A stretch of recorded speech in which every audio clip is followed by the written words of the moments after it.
All right, everybody. Will, just in time. Okay, today is story time with Will. We're gonna start on chapter 13, book 2.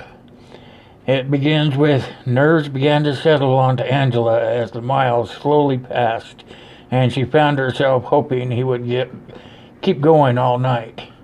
She was more grateful for the rescue, but she had expected to have at least one more day to figure out what to say to him. What she needed was dangerous, and she was crazy to think that she could guilt him into it was something that happened on long ago, and it would never have hold him through all they would face. Then tell him the basics and let him make his own choices, the witch advised her, and Angela agreed. That's exactly what she would do and hoped that the rest took care of itself. Her dreams had kept some things alive in her memory, like the feathered black hair, the sexy blue gaze, and his full, pouty lips, but she had forgotten about his hard, tanned skin, the way of the couple of days' stubble that was attractive on him. Mark was like a modern-day cowboy now, with the wider shoulders and the lean hips inside the dusty jeans and the scuffed boots. He wore a wide-brimmed, faded black hat, and of course there was the outline of the dog tag beneath his shirt and the blue-black trench coat. He also sported a gun on each hip, the crisscross belts ascending the great shape he was in. Her Brady was all grown up, and she feared that what had once been between them would make him help her when anyone else would refuse. They had been true friends once, lovers, maybe even soulmates. She was counting on those feelings and his sense of honor, but also worrying about how to protect her heart. She would have to be careful not to even accidentally encourage or imply anything that she had intentions of restarting. The past was done. They couldn't go back. By 2 a.m., storm clouds, thick and white, were rolling overhead, and Angela was ready to stop, too tired to worry about talking. She wiped at her blurry eyes as they rolled onto another weed-dotted gravel road, and a street sign flashed by too fast in the darkness. They went past small, empty-feeling buildings that she recognized as restrooms and showers. She assumed this was a campground of some kind, or maybe even the rear of the state forest she had been in. They were in the dirt path, and Mark's brake lights stayed lit as he came to a stop in front of a wide log house with two-car garage that boasted a single dark second-floor window. A caretaker's home, maybe. Garbage littered the area, and the trees were more spaced out, spots still cleared for tents and campsites, but only oddly colored weeds grew in those neat rock circles. It was spooky, and she jumped when the radio lit up. I need to check it out. Stay close, okay? Yes, Angela shut off her engine, but didn't get out. She wanted to watch him, wanted to see if the Marine took over the man the way it did with Kenny. But she and the witch also need to know where her enemies were. She shut her burning eyes, searching for the evil twins that she had stopped Mark from killing. Book 3. Dylan and Dean were acting as if they hadn't been beaten. Bloated egos unable to accept the fact that one woman and a man had hurt them so badly, but inside they were humiliated, furious, and on the hunt. They were familiar with black magic, understood what possessing the witch could do for them, but it was humiliation that would keep them from following. They were tracking the couple with their lights out, blood-soaked pants and jackets sticking to the seats of their Jeep, and the two identical blazers were easy to see as the brake lights flashed like red beacons in the darkness. Not disconnecting those bulbs was a huge mistake. It was understandable considering the circumstances, but it was also enough to get them trapped. Without speaking about it, the brothers accepted that this woman was different and required a more careful approach. You have gas left? Dean asked, staying low as Dylan observed their prey through the binoculars. They had followed separate trails for the first 2 days of tracking the woman, being careful not to lose her, until tonight, when they'd come together for the attack. 2 gallons, you? Dean smothered a cry, fingers digging deep into his thigh for the bullet. 4. Wait until they are asleep and send them both to hell. Dylan's face was a mask of hatred as he rewrapped his mauled wrist. Don't just shout unless you have to. I want to hear her scream while she burns. Book 4. Mark frowned as he came out of the garage. She hadn't emerged from the blazer that was even the exact same shade of mud-spattered black as his own, able to feel the burn of raw energy. He stopped himself from reaching for the handle, knowing instinctively that she was hunting for the brothers. When she opened the door, Mark stepped closer, thinking she didn't look 30 years old. He, on the other hand, knew he was 5 years older than that by age, and the age lines in the gray hair started to show in his mirror. His birthday had been 8 days before the war, and Mark suddenly wished he had celebrated it this time. Everything okay? Angela shrugged, slowly coming out of the zone. For now, I think, but they'll come for us, for me. Her voice doesn't need sound right now, Mark thought. Angela didn't tell him that she had only seen darkness in the future. She slowly eased out of the blazer, trying not to wince at the pain in her gut. As she moved, Mark saw that she had a thermocare pack stuck on her seat. What a great idea. He scanned the .357 on her hip. Her random firing at the twins told him that she didn't know what she was doing with the 6-shooter. It was probably too big for her hands. Chosen because it was pretty, Mark sighed inwardly. She'd be better off with his old piece of shit. Though really the M9 in the bottom of his kit didn't fit the old USMC nickname. He had more respect than that. We'll both make some real distance in the next few days and lose them for good. Angela shivered as the fog cleared, hoping he was right. The 2 men were dangerous, and she should have let Mark take care of them. Mark, they were together again. She peered up, becoming aware of a thickness between them. Mark couldn't help staring at her in a stunned happiness, moving closer. He felt like it was one of those dreams. He didn't register the fear on her face as his arms came up, nor the rigid body he wrapped around them with a groan of longing. God, I've missed. Let me go. Mark retreated from the fear of her voice as if burned. Angie was afraid of him. Not at all, she lied, hoping that he hadn't noticed her hand plunging toward her gun. I don't like to be touched. Since when? His eyes narrowed with question he knew she wouldn't answer yet. Is it okay to go in? She buttoned up her long black sweater, then slung 2 duffel bags over her shoulder. Yes, windows covered so our lights won't be seen.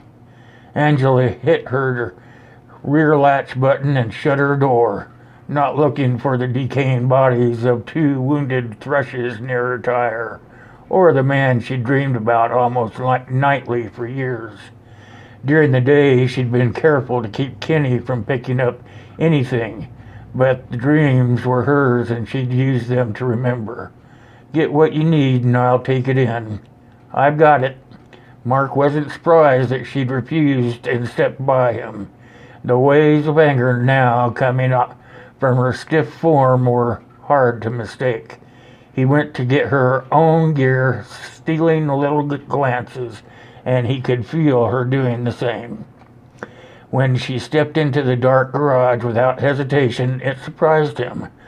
The Angie he had known was very afraid of the dark, terrified even. This isn't her, the voice inside advised. Go slowly. As Mark stepped in behind her, Angela quickly switched to the far side of the small, mostly empty room, the pin light on the chain around her neck shining dimly. He watched her fire up a lantern and put it in the corner, and he knew she was aware of him standing in the doorway staring. She looked tense. Figured we'd use the loft. It's a good vantage point, Mark said matter-of-factly. Angela slid her bags over the one shoulder without argument. Mark was unable to keep his gaze from her as she deftly climbed the ladder and disappeared into the darker shadows of the second floor. She came down less than a minute later, and he said nothing about her crescent movements as they brought their vehicles inside without talking. Was she in pain? Injured? Angela backed her muddy SUV in first, while Mark held the garage door. When they switched places, he rolled her with a silly wave and smiled that reminded her of the past, when he had been willing to try anything to pull a laugh from her. Instantly sad, Angela headed for the loft and set up the heater. Having emotions sucked. Angela sighed in relief as the red glow came on and began to warm her fingers. She had chosen her far rear corner, the side that was bare, dusty planks.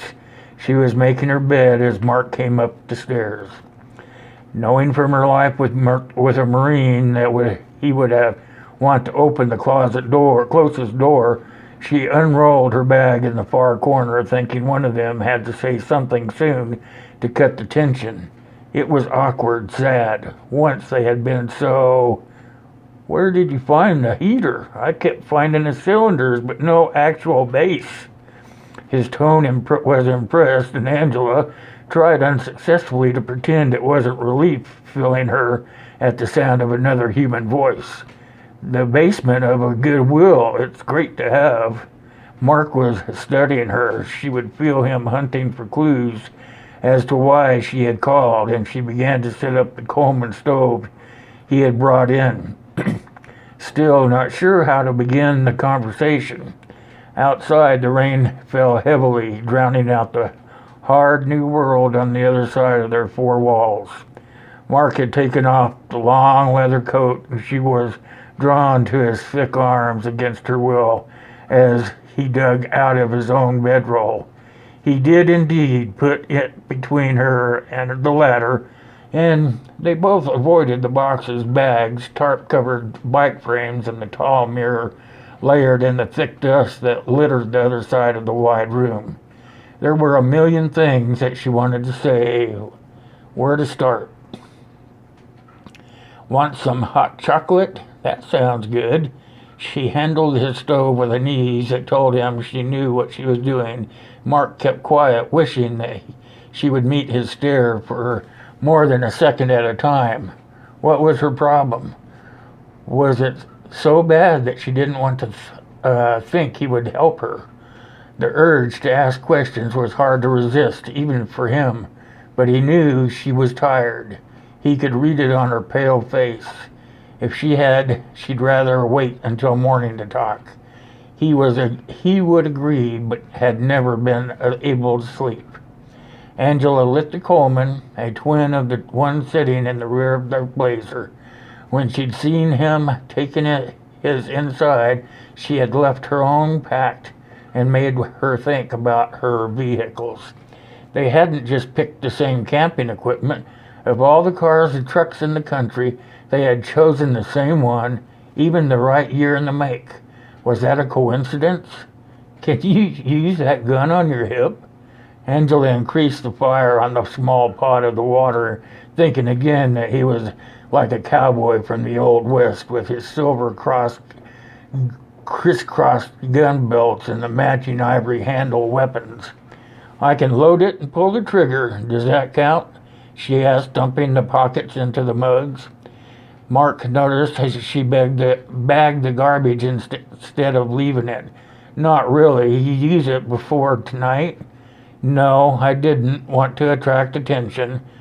Guess I did that anyway, but I had a flat and the flashlight wasn't enough. She turned to him then, trying hard to hide the pain and misery as she felt these past years. His dread of her story increased. Thanks for coming. There's no one else I could ask. Mark instinctively wanted to comfort her, wanted to insist that she could count on him, and stopped himself. "I'll help if I can. It's the best I can do." "Hope you feel the same way later," Angela murmured, dumping in the hot water and stirring. When she brought their cups over the set, he set his down and quickly retreated despite his hand reaching out. She balanced on each foot to slide her shoes off, feeling his attention, settling herself on the bedroll. Angela pulled her blanket over her lap before easing out of the sweater to reveal a simple white t-shirt with a flag on the front. The jeans, now hidden under the quilt, were unfastened around her aching guts, had been for hours while she drove.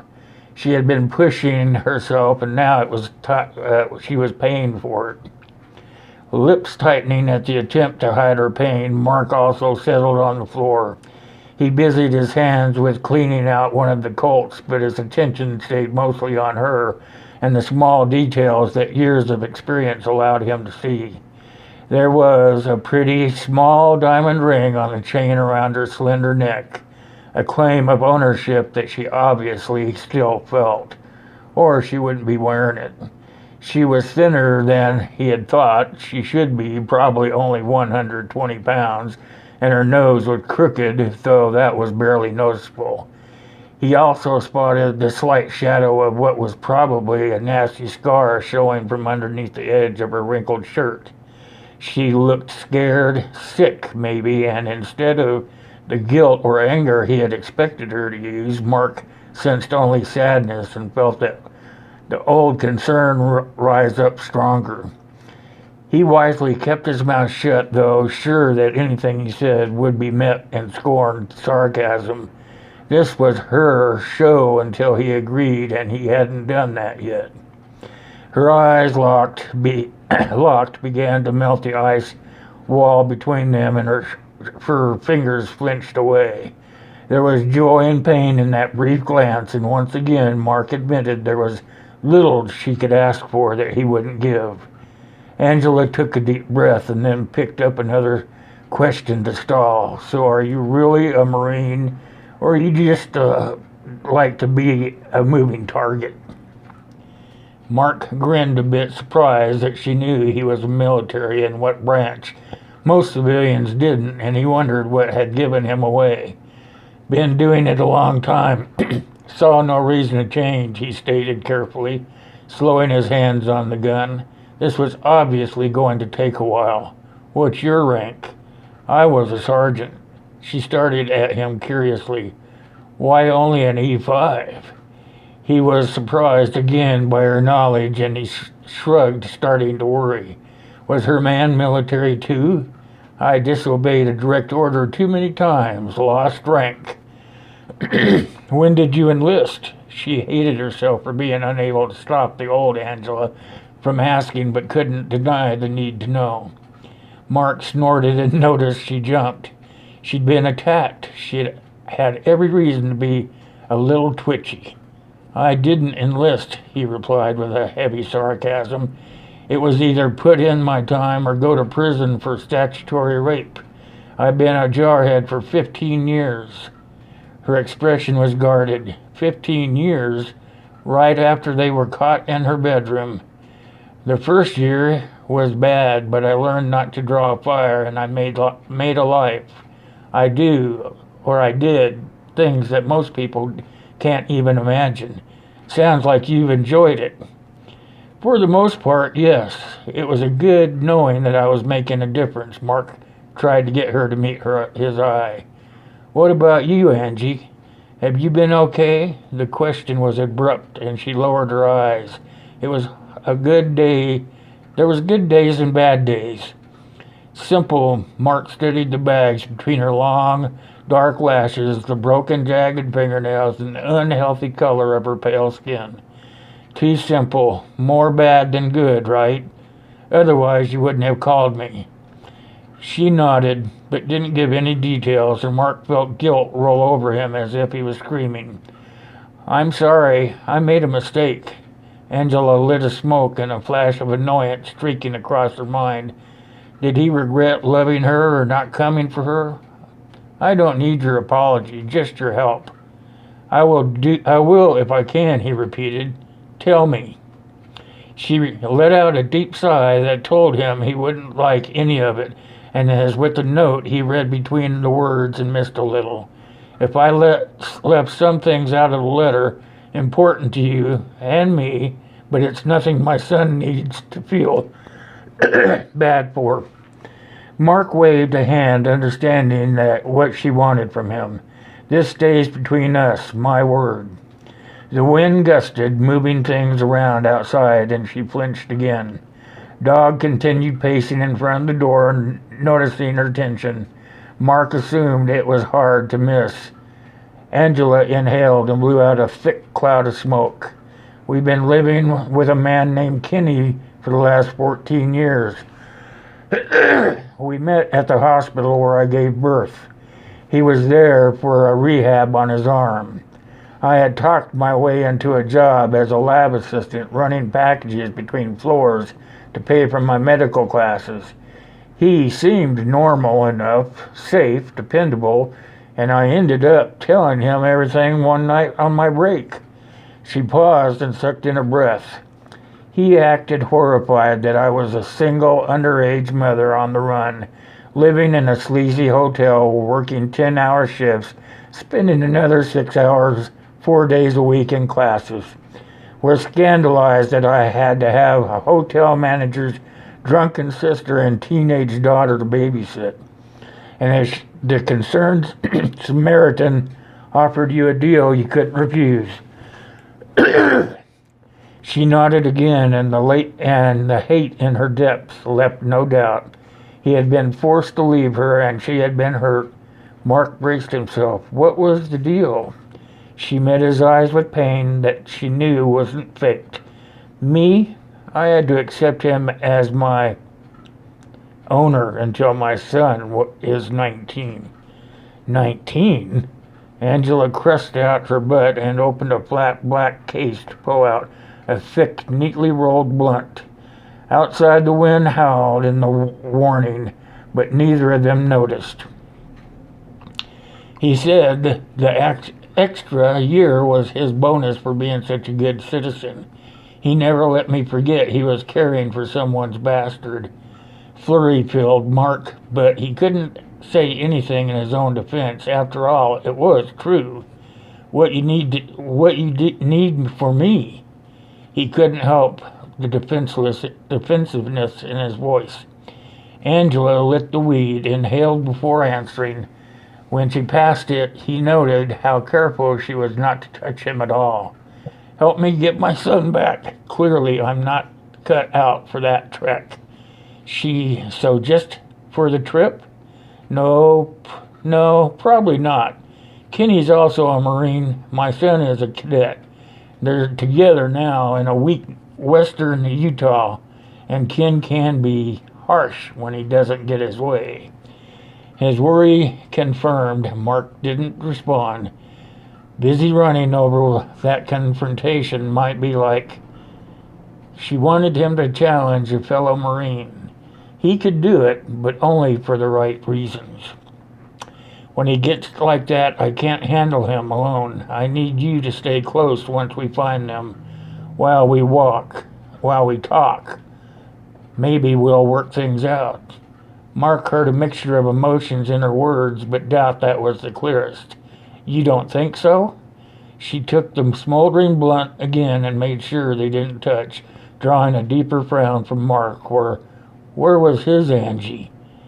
No, Kenny doesn't know what a compromise is. He's never had to before. Unless the war changed him, he'll fight to keep what he has, and I still owe him 6 years. Mark knew trouble when he heard it, so I get you there and what? Protect you so that you can tell your man you don't love him anymore? Her eyes blazed, and he knew it was the accusing tone more than the words. It was never love. We made an unfair deal, and he'd over a decade of my life that I can't get back. You don't know, so don't sit there and think I'm playing games. Kenny will be furious that I've left Ohio, and he won't care about my reasons or needs. When he finds out I want to change the terms of our deal, that maybe I want to complete freedom, he'll do whatever it takes to hold me, unless he's changed. And you hope he has? Mark asked slowly, not wanting to know, and yet needing to. When she hesitated, his heart stirred. There was room there, and still was wrong. We were family for a long time, and he can stop. Angela caught herself quickly. If he can compromise, I might be willing to resume our old life. And if he won't? Mark took the tiny blunt and stabbed it out. When she met his eye again, there was no mistaking the fear. But there was also determination that reminded him of the old Angie, of his Angie. I'll grab Charlie and go north. Kenny would never expect a weak woman who speaks a little bit of Spanish to pick Canada. Mark let out a frustrated sigh. She wasn't telling him everything. We could do that anyway. No, I have to give him the chance. So I take that you are going to hang around until you make up your mind, and then maybe take you north. What's the catch? Angela sighed ruefully. There's more than one, but the biggest is that Charlie doesn't know for sure Kenny is not the father. I've never been able to tell him, but he'll figure it out, and then Kenny will know. Once my Marine realizes who you are, he'll never agree to anything. You might have to fight for both of us. Mark said nothing, waiting, and she let out a worried noise that called to him. He'll be madder than I've ever made him, and maybe it'll come to blood. Surely you're exaggerating. No, I'm not. He'll recognize you for the threat you are and try to run you off and hurt you. It's only fair you know what you're getting into. Mark felt a fresh tremor of unease at the tone. Then, why take the chance the boy will get caught in the crossfire? We'll grab him and go. No, Brady. I would have been sent home and they would have taken my baby. Kenny saved me from that. We made a deal. 18 full years, no matter what. And while I can't keep that promise now, I at least owe him the chance to accept the things that have changed and keep the family he had on different terms. So, we're just about to the end here. Mark studied her, not liking it. If her man was that possessive, there was bound to be ugliness he wanted no part of. What you're asking is unfair. I can't even spend time with my son. It's a bad deal now, too. The storm had broken while they had talked, rain thumping roughly on the roof of the wind gusted, slamming things around. She stared at him with an expression that she said she thought she could do it to her own. You won't help me? The crushing disappointment in her voice had him looking away. Sure, if he had the gaze, he would give in. I'll think on it, but probably not. I can't be your show of force, and maybe even your attack dog because you can't live up to the decade-old promise, and you're too honest to skip out on it, even after all that's happened. I certainly won't challenge a fellow Marine for those reasons. Angela held in her hot tears. I understand. I'll go my own way come morning. I'm sorry, Brady, for all of it. She lay down with her back to him, trying not to cry. She couldn't bring herself to tell him the awful truth about how bad her life had been. He had to realize on his own how much that she needed him.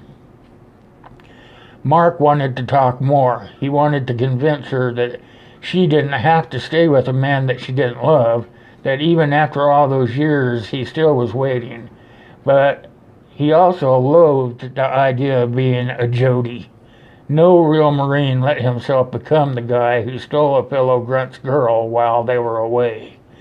Mark blew out a sigh of frustration, frown growing when the small sound made her flinch. That was supposed to do? Whatever, she asks, her heart approached miserably, already aching at the thought of being split from her again, as soon as his emotion insisted that she was the real thing, a true damsel in distress. And he went over her words and reactions repeatedly, searching for clues what he was missing. What hadn't she told him? Okay, it's the end of the 4. We're 30 minutes in. I can't believe it. It was a long section. It's getting too intense. It looks like we're going to go into book 5 next time. I'm just going to look ahead here so we can kind of guess what we're doing here. Next time we'll try to keep it under 30 minutes, it looks like. So we're just going to stop right there. I'm going to bookmark that page. And what we're going to do is next time we're going to get into book 5. And it looks like she's laying everything out to Mark and seeing if he will go ahead and take the chance on helping her out and wishing that he could have her in return. So, long section. So look forward to another story time with Will next week. Try to not keep it so long, but we couldn't do any better this time. So till next time, you guys know I love each and every one of you guys. Can't do any of it without you, and it's God bless you. God bless me. God bless USA. Till next time, guys.